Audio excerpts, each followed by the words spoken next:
सुन रहे हो, गाय बिना कुछ खाए ऐसे खड़ी है। मेरा तो दिल बैठा जा रहा है। इतनी कोमल घास काट कर लाई, लेकिन तुम एक बार देखो तो सही, उसने उसे सूंघा तक नहीं। हमेशा तो कैसे फटाफट खा जाती थी, आज ऐसा क्यों कर रही है भला? अरे मैं भी तो यही सोच रहा हूँ मालती, इनका शरीर जैसे सुस्त सा पड़ गया। देखो आंखें भी कैसी अंदर धसी जा रही है, और घास तो हम रोज ही देते हैं। पता नहीं आज ऐसा क्या हुआ जो मुंह भी नहीं लगा रही है। क्या तुमने इन्हें कोई दूसरी घास दी है क्या? है? नहीं तो उसी खेत के किनारे की नरम घास ही तो दी थी। तुम एक काम करो ना, जतिन डॉक्टर को बुला लाओ। वो आदमी जितना ज्ञानी है उतना ही पशुओं की नस नस को समझता है। ये गाय ही तो हमारा इकलौता सहारा है। अगर ऐसे बेदम पड़ी रही तो मैं कैसे जीऊंगी?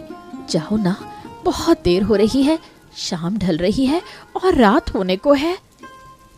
बाप रे बाप! अरे बाहर देखो मालती, कैसा तूफान आया हुआ है। आसमान टूट कर बरस रहा है। डॉक्टर जतिन का घर तो काफी दूर है। उस मैदान को पार करके इतनी दूर जाना क्या आसान बात है? पर कोई उपाय भी तो नहीं है। गायों को इस तरह बीमार देखकर मैं हाथ पर हाथ धरकर तो बैठ नहीं सकता। जाना ही होगा। बारिश में थोड़ा भीग जाओगे तो कुछ नहीं होगा, लेकिन गायों की जो हालत दिख रही है वो अब ज्यादा देर बर्दाश्त नहीं कर पाएंगी। तुम एक बड़ा छाता लेकर निकलो। मन ही मन भगवान को याद कर रही हूँ। तुम जल्दी जाओ, जतिन डॉक्टर रहेंगे तो जरूर कोई रास्ता निकलेगा। मैं इनका बदन पोंछ देती हूँ, तुम जल्दी करो। हाँ सही कह रही हो। अरे तुम डरो मत, मैं जा रहा हूँ। गांव के सारे रास्ते इस समय कीचड़ से भर गए हैं, फिर भी मैं दौड़ते हुए जा रहा हूँ। तुम गौशाला छोड़कर कहीं मत जाना। अगर मेरे डॉक्टर को लेकर लौटने तक गायें ज्यादा तड़पे तो थोड़ा पानी का छींटा मार देना, ठीक है ना? तुम संभल कर जाना, रास्ता फिसलन भरा है, बहुत ध्यान से कदम रखना। मैं यही हूँ, तुम्हारी राह देख रही हूँ। भगवान करे डॉक्टर बाबू घर पर ही मिले। अरे तुम चिंता मत करो, मैं अभी आता हूँ। तुम बस गायों के पास ही रहो, ठीक है? हाँ, हाँ, अरे डॉक्टर बाबू, अरे डॉक्टर बाबू घर पे है क्या? बड़ी मुसीबत आ गई है, आप एक बार चलिए ना डॉक्टर बाबू। अरे कौन है? अरे मोहन, क्या बात है भाई? ऐसे तूफान में इस समय शाम को तो यहाँ क्या हुआ? तबीयत खराब है क्या? नहीं डॉक्टर बाबू, मेरी तबीयत ठीक है, लेकिन घर पर दोनों गायें कल से बिल्कुल पानी और चारा खा ही नहीं रही हैं। सुस्त हो गई हैं, शरीर भी गर्म लग रहा है। आप कृपया करके एक बार चलिए ना, वरना गायों को बचाया नहीं जा सकेगा। ऐसा क्या? अरे तो पहले बताना चाहिए था ना। बारिश का जोर तो देख, एक बार थमने का नाम नहीं ले रही। अच्छा चल ठीक है, तू रुक, मैं अपना थैला और टॉर्च लेकर आता हूँ। गाय अगर खाना ना खाएं तो चिंता की बात है भाई। जानवर मुंह से थोड़ी बोलते हैं, वो बस खाना नहीं खाते हैं, समझ जाओ। चल, देर नहीं करनी चाहिए। चल चल चल चल चल चल। हाँ, अजीब बात है डॉक्टर बाबू। घास दे रहे हैं, पुलाव दे रहे हैं, वो कुछ भी छू ही नहीं रही है। बस चुपचाप खड़ी होकर सुस्ता रही है। ऐसा तो पहले कभी नहीं हुआ। क्या होता है, कई बार ना पेट की खराबी या किसी अज्ञात संक्रमण की वजह से भी ऐसा हो सकता है। चिंता मत कर, मैं देख लेता हूँ, है ना? अरे वो देख मोहन, पानी के बहाव में क्या बैगन के पौधे बहकर नहीं आ रहे क्या? इतने सुंदर और ताजा पौधे तो आसानी से देखने को नहीं मिलते हैं, देख तो। हैं? हाँ हाँ डॉक्टर बाबू, बाढ़ जैसा पानी है, किसी खेत से बहकर आए होंगे। अब ये तो बर्बाद हो जाएंगे डॉक्टर बाबू। तू इन्हें रख, ये पौधे देख रहा है, ये कितने ताजे हैं, कहीं से भी सड़े नहीं हैं, कितने शुद्ध लग रहे हैं। ये कोई साधारण खाद वाले पौधे नहीं लगते। रख ले, काम आ सकते हैं, रख ले। हाँ देखता हूँ डॉक्टर बाबू, अगर ये किसी काम आ सके तो। चलिए ना, रास्ता लंबा है, गाय को देखना है। हाँ हाँ हाँ, चल चल चल चल, देर करना ठीक नहीं होगा, पहले गायों की हालत देखते हैं, चल। हाय मेरी किस्मत, डॉक्टर बाबू अभी तक नहीं आए। गायों को थोड़ा पानी भी नहीं पिला पा रही हूँ। तुम लोग ऐसा क्यों कर रही हो रे? थोड़ा मुंह तो खोलो। लो आ गया मालती मैं, तुम चिंता मत करो। इस तूफान में आने में थोड़ा देर तो हो गई। लाओ देखो तो गायों को क्या हुआ है। डॉक्टर बाबू, गायों को कल से जो भी दे रहा हूँ ना, वो मुंह फेर ले रही हैं, जैसे खाने का मन ही नहीं है इनका। किसी भी चीज में जैसे कोई रुचि ही नहीं है। यहाँ तक कि पानी भी नहीं पीना चाह रही हैं। देखता हूँ, शांत रहो, मैं सब देख रहा हूँ। अभी थोड़ा सा चुप रहो, देखो तो सांस कैसी चल रही है। अरे डॉक्टर बाबू देखिए तो, क्या इनका ध्यान इन पौधों की तरफ ही है क्या? देखिए, इसने पलट के देखा। वाह वाह वाह, सच में। अरे वो तो गर्दन उठाकर उधर ही देख रही है। वाह, हे भगवान, ये क्या माजरा है? जो गायें घास देखते ही मुंह फेर रही थी, उन्होंने इस तरह बैंगन के पौधे खा लिए। ये तो कोई जादू लग रहा है। लेकिन इन पौधों को जिस तरह से इसने खाया है, सचमुच असाधारण है। मोहन के हाथ के इन पौधों में जरूर कुछ ऐसा है जिसकी इनके शरीर को जरूरत है। डॉक्टर बाबू वो और मांग रही हैं, कितने चाव से खा रही, देखिए ना। देख मालती, मुझे लगता है जैसे इन्हें बहुत दिनों बाद तृप्ति देने वाली कोई चीज मिली हो। हाँ, खा खा खा खा खा, आराम से खा खा। सच कह रही हूँ, मैंने ऐसा कभी नहीं देखा। कितना अजीब मामला है, बताइए भला। हाँ, इस बात की गहराई में जाना होगा। इन पौधों में ऐसा क्या गुण है जो हमारी जानी पहचानी घास में नहीं है? मोहन, ये पौधे तुम्हें कहाँ मिले थे, जरा याद करके बताना तो। अरे रास्ते के किनारे वो नाले के पानी में बह के आ रहे थे ना। अरे आप ही ने तो कहा उठा लो। हाँ, ये कोई साधारण घटना नहीं है। चलो हम बैठक में चलकर थोड़ी चर्चा करते हैं। गायें आखिर क्या चाहती हैं, ये शायद पौधे ही हमें बताएंगे। चलो। मामला काफी रहस्यमयी है। एक बीमार जानवर साधारण घास फूस छोड़कर अचानक बैगन का पौधा खाने लगे। ये जानवर के स्वभाव के खिलाफ है भाई।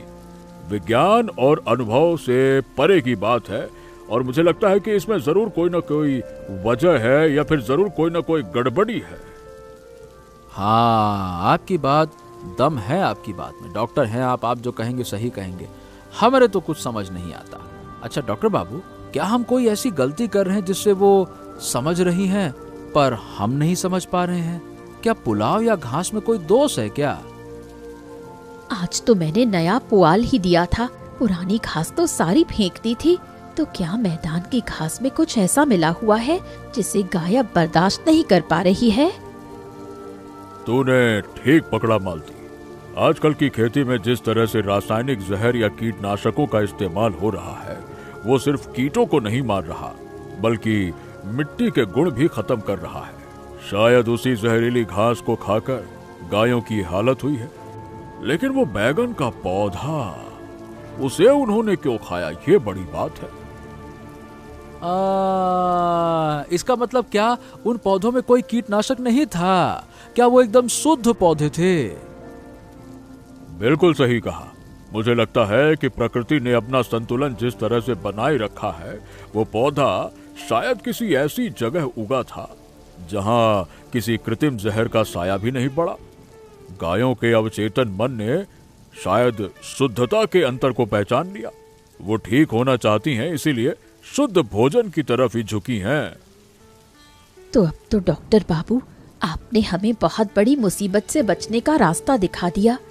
गायों को अगर वैसा ही शुद्ध भोजन मिलता रहे तो क्या वो फिर से पहले की तरह तंदुरुस्त हो जाएंगी? जरूर, लेकिन सवाल ये है कि हमें इतने बैगन के पौधे मिलेंगे कहाँ? जो बहकर आया था वो तो बस कुछ ही पौधे थे। मुझे लगता है हमें उस पौधे के स्रोत को खोजना होगा। कहाँ लगा है, खेत में, बगीचा में? जहाँ भी ये पौधे उगे हैं वहाँ जरूर किसी अलग तरह से खेती होती होगी। ठीक है, तो डॉक्टर साहब, मैं कल सुबह ही निकलूंगा और जिस तरफ वो नाला गया है ना, उसी रास्ते पर चलने से जरूर किसी न किसी खेत का पता चल जाएगा। मालती, तुम गायों का ध्यान रख पाओगी ना? हाँ, बिल्कुल कर पाऊंगी। तुम निश्चिंत होकर जाओ। मैं तो बस यही चाहती हूँ कि मेरी गायें पहले की तरह सूखा चारा खाकर भी ठीक रहे। हम सब मिलकर आगे बढ़ेंगे। मैं खुद भी देखना चाहता हूँ कि इस आधुनिक युग में कीटनाशक के बिना कौन सा ऐसा बैगन उग रहा है। ये सिर्फ भोजन की तलाश नहीं है, ये एक नई शुरुआत का संकेत है। तुम लोग तैयार रहना। हाँ ठीक है डॉक्टर बाबू, कल भोर की पहली किरण फूटते ही हम निकल पड़ेंगे। बैगन के पौधे के इस स्रोत को खोजना ही अब हमारा इकलौता लक्ष्य है, आप चिंता ना करिए। हाँ।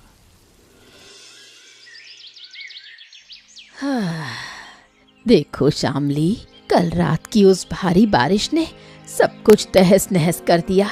मेरे प्यारे बैंगन के पौधों का आधा हिस्सा तो पानी के बहाव में बह गया। कितने जतन से बीजों से ये पौधे बड़े किए थे, सब खत्म हो गया रे। मन छोटा मत करो दादी, प्रकृति पर तो किसी का बस नहीं है। जो चला गया वो तो वापस नहीं आएगा। लेकिन देखो, जड़ की तरफ के कुछ पौधे अब भी मजबूती से मिट्टी को पकड़े हुए हैं। इन कुछ पौधों को ही हम फिर से सहेज कर लगा सकते हैं।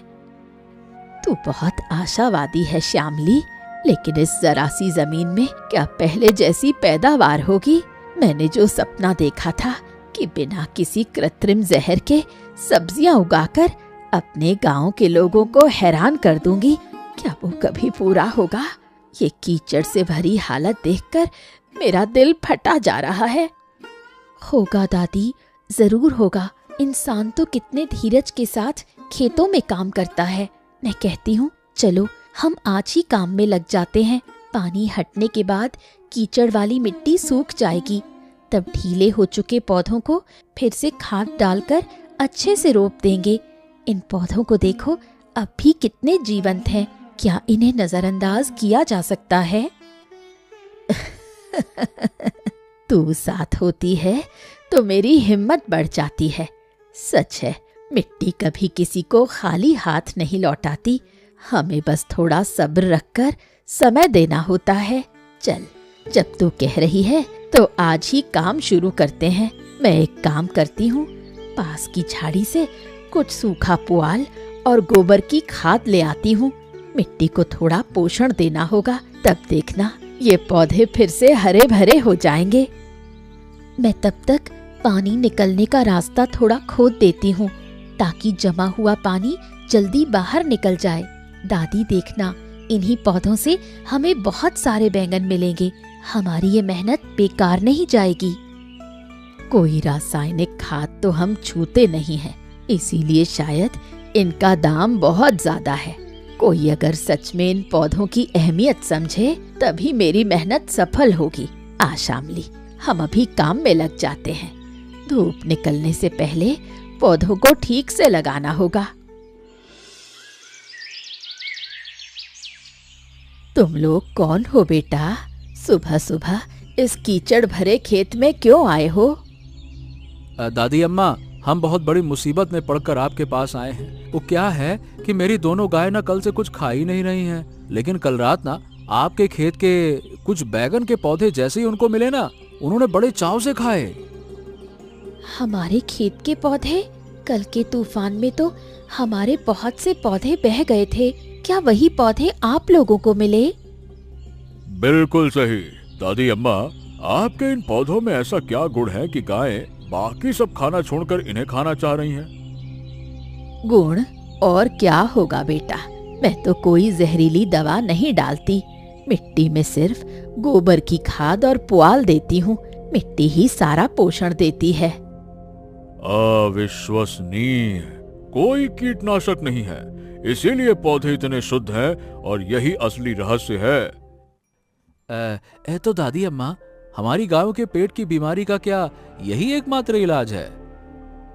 ये तो मैं नहीं कर सकती बेटा, लेकिन जहरीले खाने से जानवरों का पेट तो खराब होगा ही। तुम लोग ये पौधे ले जाकर उन्हें खिलाने का इंतजाम करो। दादी, इनकी गायों की तकलीफ देखकर मेरा भी मन दुखी हो रहा है। हमारे पास बचे हुए बाकी पौधे क्या इनकी मदद कर सकते हैं? देखिए अम्मा, हम समझ सकते हैं कि आप लोगों ने कितनी मेहनत से ये खेत तैयार किया है। एक पौधा हम जांच के लिए ले जाना चाहते हैं, क्योंकि ये शुद्ध सब्जी ही हमारे गांव के लोगों की आंखें खोल सकती है। जांच करो बेटा, मुझे कोई आपत्ति नहीं है। मैं चाहती हूँ गांव के लोग समझें कि कीटनाशक छिड़कने से कोई फायदा नहीं है। आप लोगों ने कितना बड़ा उपकार किया है, ये मैं शब्दों में बयान नहीं कर सकता। गायों की ऐसी तड़प देखकर हमारी जान हलक में अटकी थी। सही बता रहा हूँ मैं। आप लोग जब इतनी दूर से आए हैं तो यकीनन इन बेजुबान जानवरों के लिए आपके दिल में ममता है। यही असली प्यार है। हम वादा करते हैं कि इन पौधों को लेकर हम अच्छी तरह से शोध करेंगे भविष्य में, ताकि ऐसी खेती और बढ़ सके। इसके लिए प्रयास करेंगे, ठीक है?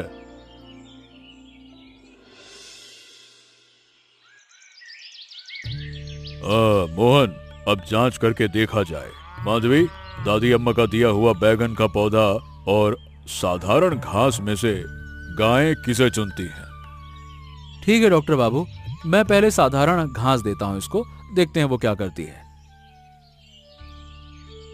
बस बस बस बस मोहन, देखा तुमने, वो घास को छूना भी नहीं चाहती है। घास की महक में ही शायद उन्हें कीटनाशक की गंध आ रही है। अब वो दादी अम्मा वाला बैगन का पौधा दो इसको।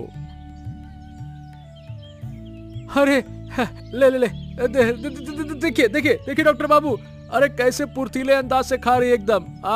एकदम गप कर गई। उन्होंने सीधे पौधे को मुंह में दबा लिया, देखिए। बिल्कुल सही, देख देख देख देख कितने संतोष से खा रही है। अरे यही तो सबूत है कि वो शुद्ध भोजन ही ढूंढ रही है, देखो। क्या मैं कुछ और पौधे दे दूं? वो तो एक पर रुकी नहीं रही है, देखिए। नहीं नहीं नहीं, ज्यादा मत दो, थोड़ा थोड़ा करके दो। उनका पेट बहुत दिनों बाद शुद्ध भोजन पा रहा है, इसलिए पचाने के लिए समय देना होगा। डॉक्टर बाबू, क्या आपको लगता है कि सारी समस्याओं का हल यही पौधा है? ऐसा है क्या? देखो, ये एक बहुत बड़ा इशारा है मोहन। देखो, गायें कितने चाव से पौधे चबा रही हैं। उनकी थकान जैसे पल भर में गायब हो रही है, देखो। क्या मैं मालती को बुलाऊं? वो तो कल से चिंता के बारे कुछ खा ही नहीं रही है। अरे हाँ हाँ, जरूर बुलाओ, उसे दिखाओ कि गायें कैसे ठीक हो रही हैं। इससे उसके मन का बोझ भी काफी कम हो जाएगा। बुला लाओ। ऊपर वाले का शुक्र है, आखिरकार इन्होंने कुछ खाया। मोहन, तुम उस दादी से पौधे ले आए, इसलिए आज इनके चेहरे पर रौनक लौटी। सिर्फ खाना नहीं मालती, ये पौधे इन्हें अंदर से तंदुरुस्त बना रहे हैं। हमने आज बहुत बड़ा सच सीखा है। लेकिन डॉक्टर साहब, कुछ पौधे से तो सारी गायों को ठीक नहीं किया जा सकेगा। हमें कोई स्थायी उपाय सोचना होगा ना। उसी रास्ते को तो खोजना होगा मोहन। ये बैगन का पौधा हमें रास्ता दिखा रहा है कि मिट्टी को फिर से शुद्ध करना होगा। डॉक्टर बाबू, मैं उस बूढ़ी अम्मा के पास जाकर सीखूंगी कि बिना कीटनाशक के ऐसे पौधे कैसे उगाए जाते हैं। अपनी गाय को मैं अब और जहरीली घास नहीं दूंगी। बहुत बढ़िया योजना है। मैं तुम्हारी हर संभव मदद करूंगा। देखना, यही कोशिश एक दिन हमारे पूरे गांव को बदल देगी, देखना तुम।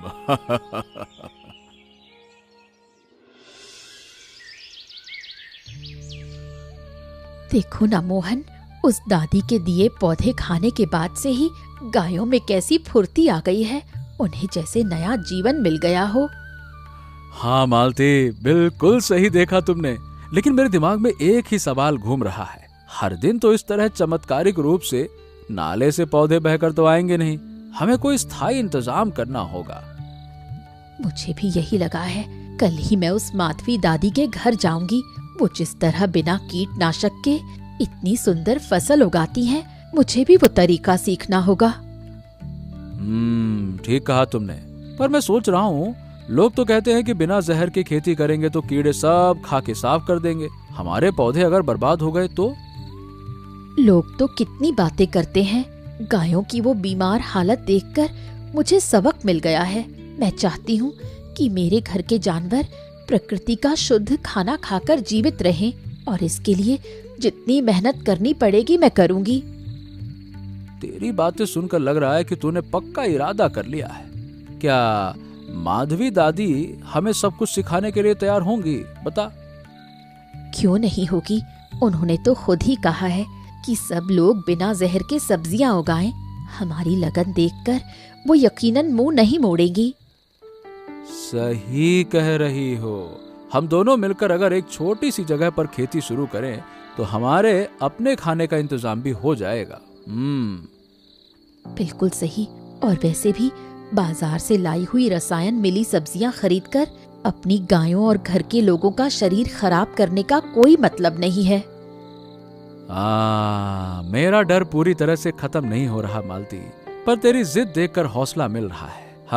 हम बहुत धीरे धीरे मिट्टी की देखभाल करना शुरू करेंगे। हमें अपने इस छोटे से परिवार को जहर के चंगुल से बचाना होगा, और मैं जानती हूँ इस काम में दादी हमारी मार्गदर्शक बनेगी। तो फिर बिल्कुल तय रहा। कल सुबह हम दोनों मिलकर दादी अम्मा के पास जाएंगे, देखेंगे वो क्या क्या सलाह देती है। ऊपर वाले की कृपा से सब ठीक हो जाएगा। देखना, हमारी गौशाला फिर से खुशियों से भर जाएगी।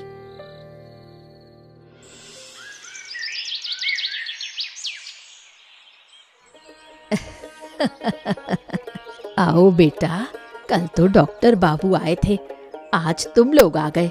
क्या सोच कर आए हो, बताओ तो जरा। दादी, हमारी गाय अब काफी ठीक है। ये सब आपके उस जादुई बैंगन के पौधे का कमाल है। सच में दादी अम्मा, अरे हम आपके आभारी हैं, इसीलिए तो आपके पास आए हैं। अगर आप हमें थोड़ा सिखा दें कि बिना कीटनाशक के ऐसी फसल कैसे उगाई जाती है, मजा आ जाएगा। आहा, यही तो चाहिए। इंसान अगर अपनी मिट्टी के गुण को समझने लगे, तभी तो ये दुनिया सुंदर बनेगी। दादी, मोहन भैया और मालती दीदी आपकी ये बात सुनकर बहुत खुश हैं। वो अपने घर के आंगन में खेती करना चाहते हैं। हाँ दादी, बाजार की जहरीली सब्जियों को अब हम गायों को नहीं खिलाना चाहते। उन्हें तड़पते देखकर बहुत दुख होता है। सुनो बहू, कीटनाशक के बिना खेती करने का मतलब सिर्फ सब्जी उगाना नहीं है। इसका मतलब मिट्टी से दोस्ती करना है। लेकिन कीड़े लग गए तो क्या करेंगे दादी अम्मा? लोग तो कहते हैं कि दवा ना छिड़के तो कीड़े सारे पौधे खाकर खत्म कर देते हैं। कीड़ा तो उसी पौधे को ज्यादा खाता है जिसे कृत्रिम खाद देकर उसकी प्राकृतिक शक्ति को खत्म कर दिया गया हो। हमें अपनी मिट्टी को पहले सेहतमंद बनाना होगा। दादी ठीक कह रही हैं। हमारे खेत की मिट्टी हमने गोबर की खाद और सड़े पत्तों की जैविक खाद से तैयार की है। मिट्टी जब जीवंत रहती है तो पौधा खुद अपनी बीमारियों से लड़ सकता है। क्या ये सब बहुत मुश्किल काम है दादी? हम तो साधारण लोग हैं, इतने नियम क्या हम समझ पाएंगे? मुश्किल कुछ भी नहीं है बहू, नियम बहुत आसान है। पहला, मिट्टी को पूरी धूप और हवा मिलनी चाहिए। दूसरा, नीम के पानी का कभी कभी पत्तों पर छिड़काव करने से कीड़े दूर रहते हैं। हाँ, तब तो हम ये भी कर सकते हैं। सही कहा। और सब्जियां क्या सच में उतनी ही पौष्टिक होंगी?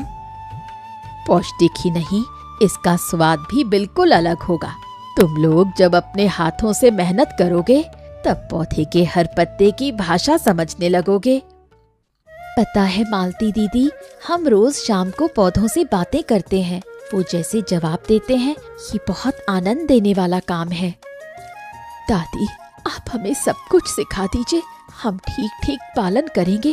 अपनी गायों को हम फिर से तंदुरुस्त बनाकर ही दम लेंगे। तुम्हारी इस जीवों के प्रति दया को देखकर ही मैं खुश हूँ। कल सुबह तुम्हारी जमीन पर मैं और श्यामली आएंगे। हम खुद ही देख लेंगे कि वहाँ की मिट्टी कैसी है। आप खुद आएंगी? अरे, ये तो हमारे लिए बहुत बड़ी बात है। हाँ, ठीक है, हम तैयार रहेंगे हम। आओ, चाय पी लो। उसके बाद मैं तुम्हें कुछ देसी बीज दूंगी। ये हाइब्रिड नहीं, एकदम शुद्ध बीज हैं। हम आपके कर्जदार रहेंगे दादी। आपके सिखाए रास्ते पर ही हम नए सिरे से जिंदगी की शुरुआत करेंगे।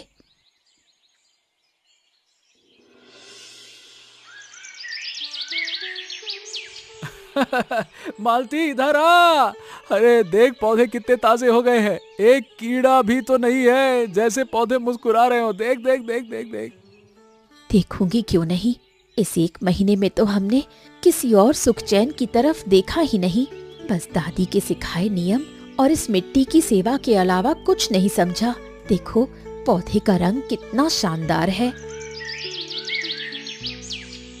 ओ मेरी गायों, तुम्हारे लिए इतनी मेहनत की है, अब कम से कम पेट भर कर ये शुद्ध खाना खाओ, मजे करो। डॉक्टर बाबू ने उस दिन कहा था ना, प्रकृति हमें सब कुछ देगी। सचमुच गायें आज कितनी तंदुरुस्त हैं। इनकी त्वचा पर फिर से वही पुरानी चमक लौट आई है। सिर्फ गाय ही नहीं मालती, हमारे मन की थकान भी जैसे दूर हो गई है। अरे मेहनत की फसल जब ये जानवर चाव से खाते हैं तब हमारी तकलीफों की सार्थकता मिल जाती है। गांव के बहुत से लोग अब हमें देखकर हैरान होते हैं। दादी के वो बीज और हमारे सब्र का फल आज सबकी आंखों के सामने है। चल आज एक उत्सव मनाया जाए। दादी अम्मा और श्यामाली को बुलावा भेज दे। हमारे घर के सारे लोग मिलकर आज दोपहर में शाकाहारी दावत का आनंद करेंगे। बैगन का भरता और मस्त पोई रोटी। बिल्कुल सही कहा तुमने। हमारी इस सफलता की वजह तो वो ही है। मैं अभी खाना तैयार करती हूँ। सब मिलकर खुशी खुशी इस जीत का जश्न मनाएंगे।